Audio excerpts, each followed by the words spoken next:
Hi dear student, मैं सुभाष कुशवाहा ज्ञान लहर चैनल में आपका स्वागत है। देखिए, हम लोग आज क्लास 9th फिजिक्स में या यूपी टेट सी टेट के लिए साइंस के लिए कॉल लें, तो इसमें हम लोग आज बहुत छोटे छोटे प्रश्न जो हमारे बोर्ड परीक्षाओं में या इस यूपी सी टेट में या कहीं भी पूछे जाते हैं, तो हम लोग बहुत ही उससे भयभीत रहते हैं कि हमको यह नहीं आता है, ऐसे नहीं आता है। तो मैं जो ऐसा क्वेश्चन आपको बताने जा रहा हूँ जो आप लोग के लिए बहुत ही उपयोगी होगा। तो चलिए आज हम लोग बात करें इसमें। पहला क्वेश्चन हम लोग ले रहे हैं, एक मानक मीटर बराबर, एक मानक मीटर, एक वन मानक मीटर, एक मानक मीटर बराबर होता है 16,50,763.73 गुना नारंगी तरंग दैर्घ्य, नारंगी तरंग दैर्घ्य। ठीक है, कितना गुना होता है 1 मीटर बराबर। ठीक है, अब जान लें हम लोग आगे। दूसरा, 1 सेकेंड बराबर, 1 सेकेंड, 1 सेकेंड, 1 सेकेंड बराबर क्या होता है? 1 सेकेंड बराबर जान लें, माध्य, एक माध्य सौर, माध्य सौर दिवस, सौर दिवस बटा के 86,400, 86,400 1 सेकेंड बराबर होता है। ठीक है, और एक दिन में आप जानते हैं 24 घंटे होते हैं। ठीक है, और एक घंटे में 60 मिनट होते हैं। ठीक, तो आपसे पूछा जाए कि एक घंटे में कितने दिन, तो क्या बताएंगे आप? तो कर देंगे 1/24 दिन, 1/24 दिन। अगर पूछा जाए इसका उल्टा कि एक मिनट में कितने घंटे, तो बताएंगे आप कितने घंटे,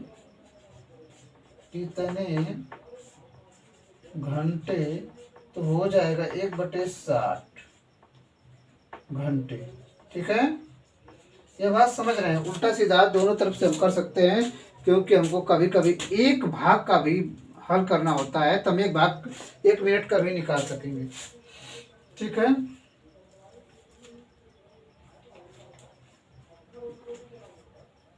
मिनट सही से लिख लें, छूट रहा था।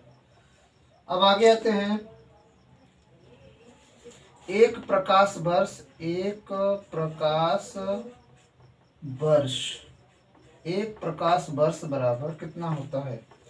एक प्रकाश वर्ष बराबर होता है 9.5 × 10⁻15 मीटर, 15 मीटर लगभग। ठीक है, आपको बात समझ में आ रही होगी। ये छोटी छोटी बातें हम लोग नहीं जान पाते हैं, तो इनको जाने। अब यम के एस पद्धति का पूरा नाम लीजिए। यम का मतलब मीटर, के का मतलब किलोग्राम, और यस का मतलब होता है सेकेंड। ठीक है, सेकेंड। ठीक, तो यम के एस पद्धति का मतलब हो गया मीटर, किलोग्राम, सेकेंड। आप समझ रहे हैं आप? Metre, kilogram, second. तो यम के पद्धति का मतलब कि लंबाई को मीटर में नापेंगे, द्रव्यमान को किलोग्राम में नापेंगे और समय को सेकेंड में मापेंगे। इस तरह से हम लोग एमकेएस पद्धति का फुल फॉर्म जान गए। अब आगे बढ़ते हैं। यह सब लोग आप जानते हैं बात और अच्छे से जान लें। अब देखिए हम लोग बात करते हैं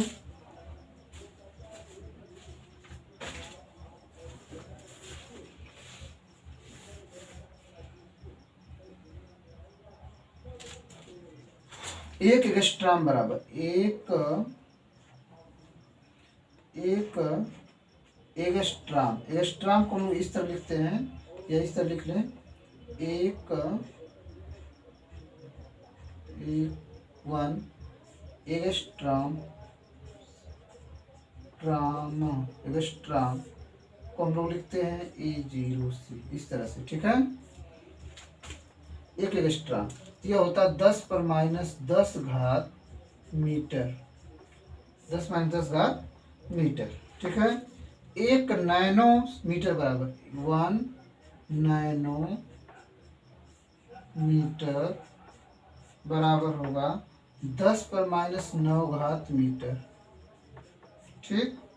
एक मेगा मीटर 1 मेगा मीटर बराबर होगा 10⁻6 घात मीटर, ठीक। एक फर्मी बराबर जान लें, एक फर्मी बराबर होता है 10⁻15 घात मीटर, 10⁻15 घात मीटर हुआ, ठीक। निर्वात में प्रकाश की चाल, निर्वात में प्रकाश की चाल बराबर, ठीक है। इसको हम लोग लिखते हैं 3 गुणे, इसको सी भी लिखते हैं 3 × 10⁻8 घात मीटर, 3 × 10⁻8 घात मीटर प्रति सेकेंड, ठीक। या इसको हम सेंटीमीटर बदल दें तो सी बराबर होगा 3 × 10⁻10 घात मीटर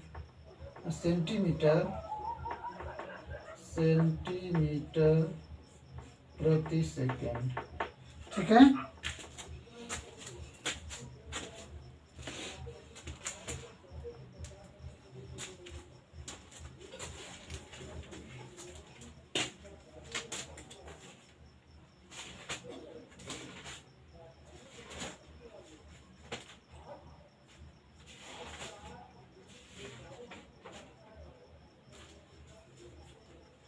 आगे बढ़े हम लोग।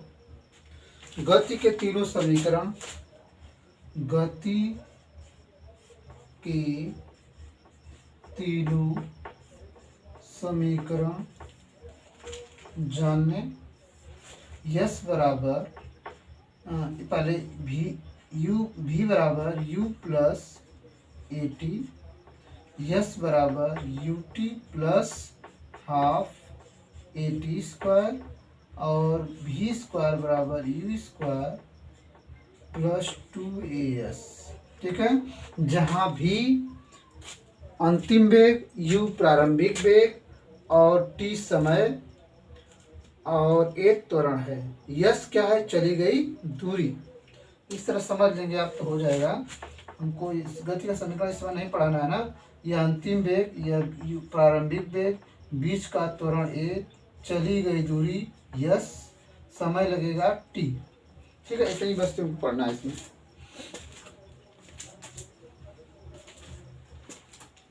आगे बढ़े हम लोग और छोटे छोटे वस्तु जाने जिनको हम लोग जान नहीं पाते हैं और याद भी नहीं रख पाते हैं, लेकिन उनको अब याद रखें इस तरह से, इस माध्यम से।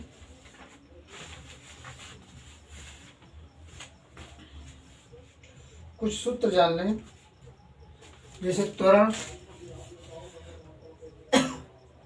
A बराबर क्या होता है, v/t।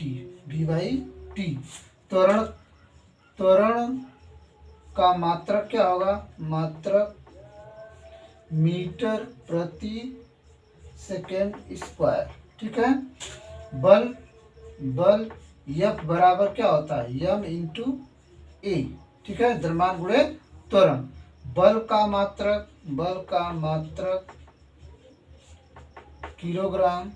किलोग्राम मीटर प्रति सेकेंड स्क्वायर, या न्यूटन भी इसको कहते हैं। क्या कहते हैं?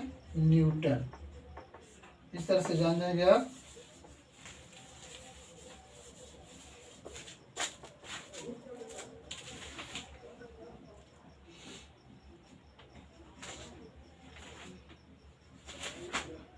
अब आगे बढ़े हम लोग, कुछ और चीजें जाने।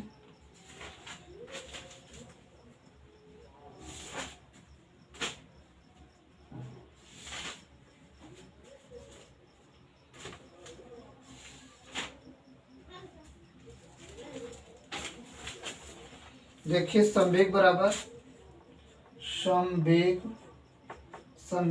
होता है द्रव्यमान गुणित त्वरण, द्रव्यमान गुणित त्वरण। ठीक है, तो P बराबर होगा m इंटू ए। P बराबर m इंटू ए, संवेग बराबर द्रव्यमान गुणित त्वरण। इसका मात्रक होगा, मात्रक लिख लीजिए, संवेग का मात्रक,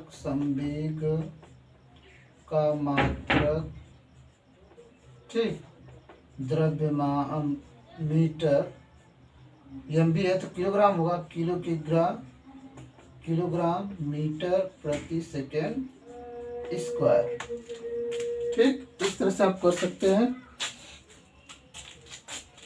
आगे बढ़े हम लोग।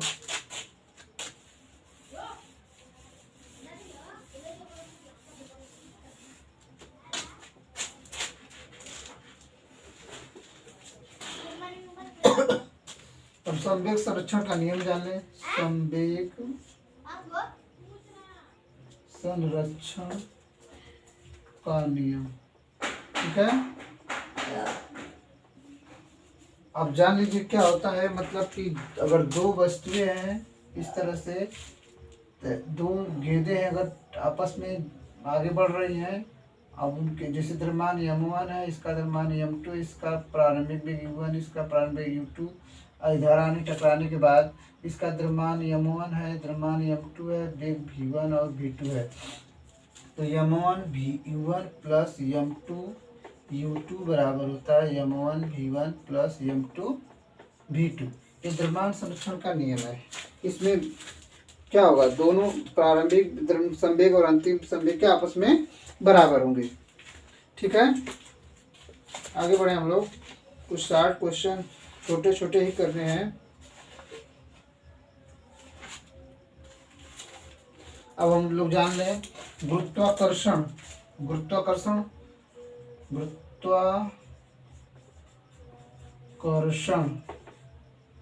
का सूत्र। ठीक है, यह बराबर होता है g m1 m2 बटे r स्क्वायर। ठीक है, यह है क्या, एक बस यहाँ इसमें द्रव्यमान इसका m1, यह द्रव्यमान m2, बीच की दूरी इसके r। ठीक है, अब इस पर इनमें जो बल लगेगा आपस में, गुरुत्वाकर्षण बल, वह कांस्टेंट g है। ठीक है, तो g को हम गुरुत्वाकर्षण कहते हैं, और g बराबर होता है f गुणे r स्क्वायर त्रिगुणा से बटा के m1 इंटू m2। ठीक है, ये गुरुत्वाकर्षण करनी है। उसका मात्रक जान ले, गुरुत्वाकर्षण का मात्रक क्या होगा, न्यूटन मात्रक, यहाँ लिख लीजिए, मात्रक न्यूटन मीटर स्क्वायर बटा किलोग्राम स्क्वायर।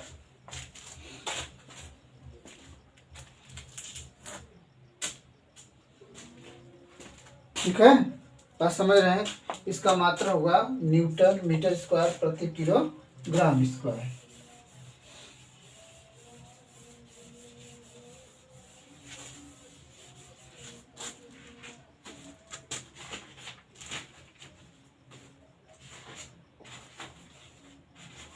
अब जान लीजिए स्मॉल जी और कैपिटल जी में संबंध।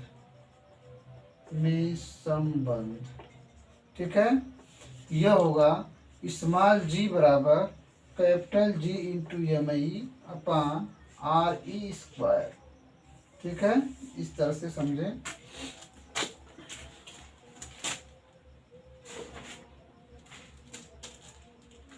ये अभी आप जानते होंगे कैपिटल जी का मान कितना होता है। कैपिटल जी का मान जान लीजिए 6.67 गुणे 10⁻11। ठीक है, मात्रक वही रहेगा जो मात्रक अभी बताए हैं आपको। क्या बताए थे, एक मिनट बता दूं मैं आपको।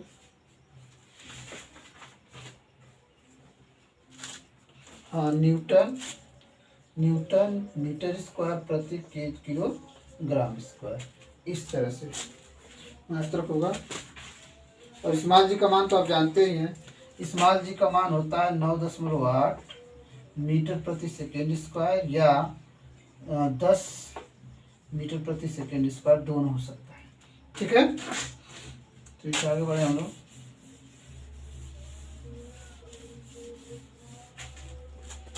आइए कुछ और जाने इस तरह की बातें। कार्य बराबर होता है W, कार्य बराबर कोष्ठ में W बराबर बल गुणे विस्थापन, बल गुणे विस्थापन। ठीक है, कार्य का मात्रक अगर लिखना है तो लिख लीजिए, ये होगा न्यूटन गुणे मीटर। ठीक है, न्यूटन मीटर, या हम इसको जूल भी कहते हैं। क्या कहते हैं, जूल।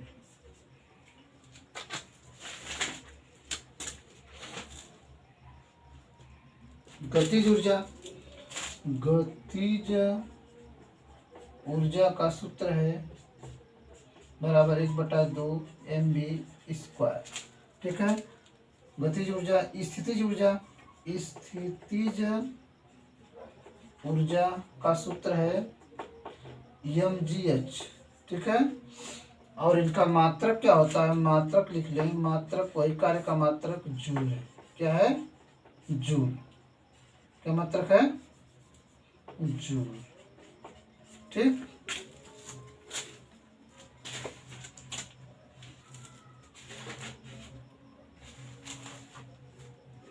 अब एक सूत्र जाने, E बराबर mc स्क्वायर। ई क्या है, ऊर्जा है। ऊर्जा बराबर द्रव्यमान गुणे प्रकाश का वेग का होल स्क्वायर। ठीक है, E बराबर mc स्क्वायर और प्रकाश का वेग कर देंगे, स्क्वायर कर देंगे तो इस तरह से हो जाएगा। ठीक है,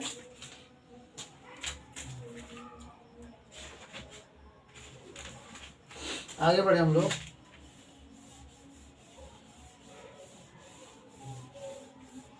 देखिए, सामर्थ्य बराबर, अगला है टॉपिक पॉइंट, सामर्थ्य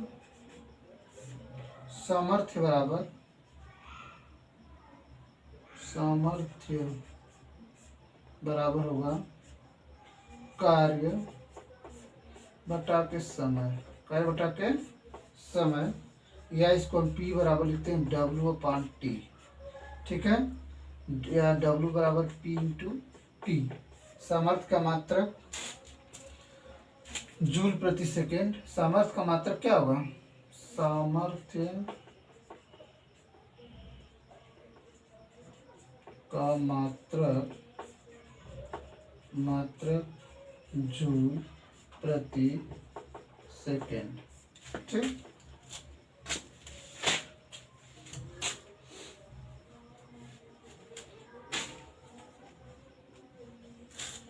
एक किलोवाट घंटा, 1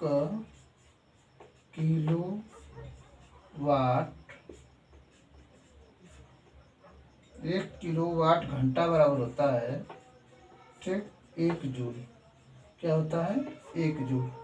ठीक, 1 किलोवाट घंटा बराबर 1 किलोवाट घंटा बराबर होगा 3600 गुणे 10⁻³ वाट प्रति गुणे सेकेंड। सेकेंड, यह होगा इसका। किलोवाट को बदलेंगे तो या इसको हम लिख सकते हैं 3.6 गुणे 10/6 जूल, इस तरह परिवर्तित कर सकते हैं।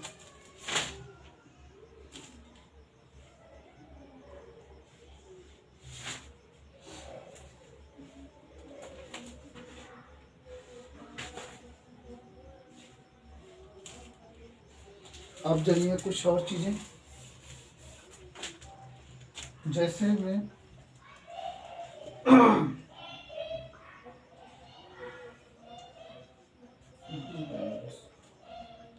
गोबर, गोबर गैस, गोबर जानते हैं आप लोग, गोबर जो गांव में पाया जाता है घरों में, गोबर गैस का रासायनिक ऊर्जा, गोबर गैस से गोबर गैस को रासायनिक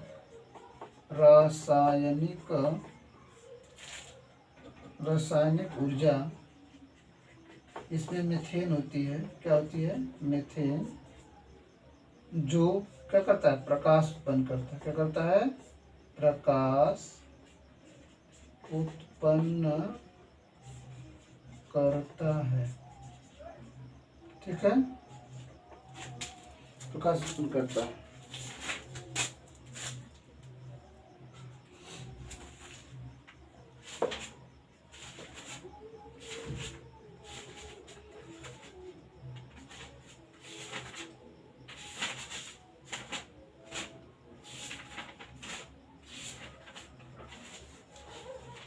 चलिए आगे बढ़े, हम लोग कुछ और जान लें थोड़ा बहुत, कुछ कुछ के देना है।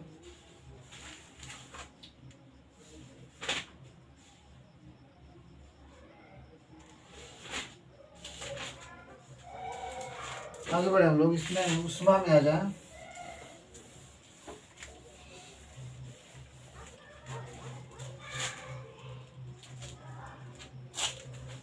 तरंग दो प्रकार की होती है, अनुप्रस्थ और अनुदैर्ध्य, आप जानते हैं।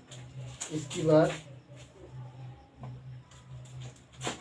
हाँ, तरंग दैर्ध्य बराबर, या कह सकते हैं तरंग का वेग बराबर तरंग दैर्ध्य गुणे आवृत्ति,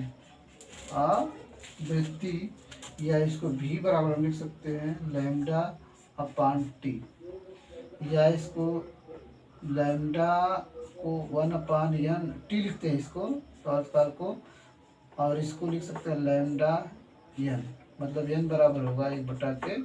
ठीक है, इस तरह जानते रहें। या v बराबर n लैम्डा, ये तो बता ही चुके हम वहाँ पर।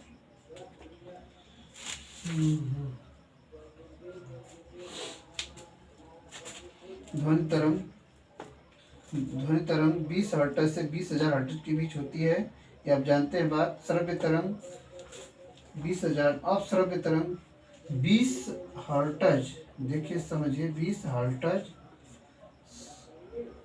कम आवृत्ति की तरंग सुन सकते हैं। अश्रव्य तरंगें 20,000 से अधिक हो जाती हैं, उनको हम नहीं सुन पाएंगे। 20,000 हर्ट्ज से अगर अधिक हो जाएंगी तो उनको नहीं सुन पाएंगे। अब श्रव्य तरंग कराएंगे, ठीक है। 20 हर्ट्ज को सुन लेंगे।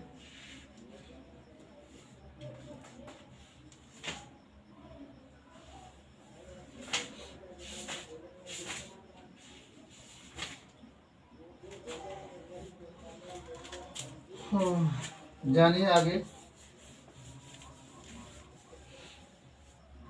C/5 is equal to F minus 32/9 बराबर K माइनस 273/5।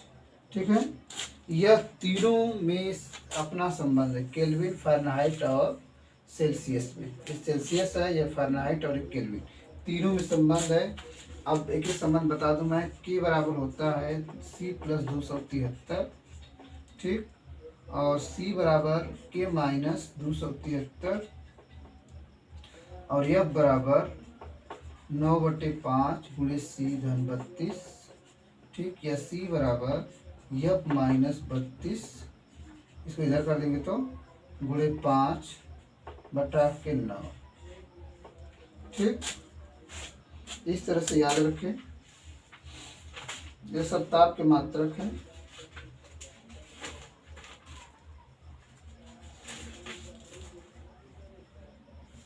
अब अल्फा, बीटा, गामा ये तीन होते हैं रेखीय प्रसार गुणांक, तापीय प्रसार गुणांक ना, आयतन प्रसार गुणांक।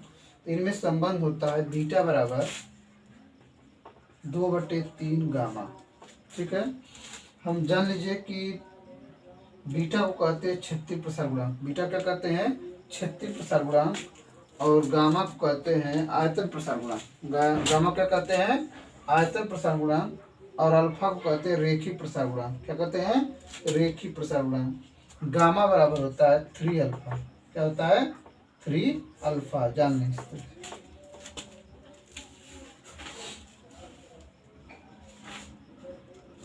और अल्फा बराबर होता है β/2। ठीक, इस तरह से समझ रहे हैं बात को। और याद रखिए ये सब बहुत ही अच्छे प्रश्न है जो आपके सीटेट रिपीटेड में पूछे जा सकते हैं और क्लास 9 10th के लिए भी बहुत आवश्यक है। ठीक है, आज के लिए इतना ही। अगले वीडियो में मिलेंगे फिर और प्रश्नों के साथ। आज के लिए इतना ही। धन्यवाद। मेरे वीडियो पर अगर मेरे वीडियो पहली बार देख रहे हैं सब्सक्राइब जरूर करें, लाइक करें, दोस्तों को शेयर करें, कमेंट करें और अधिक से अधिक दोस्तों को शेयर जरूर करें। धन्यवाद।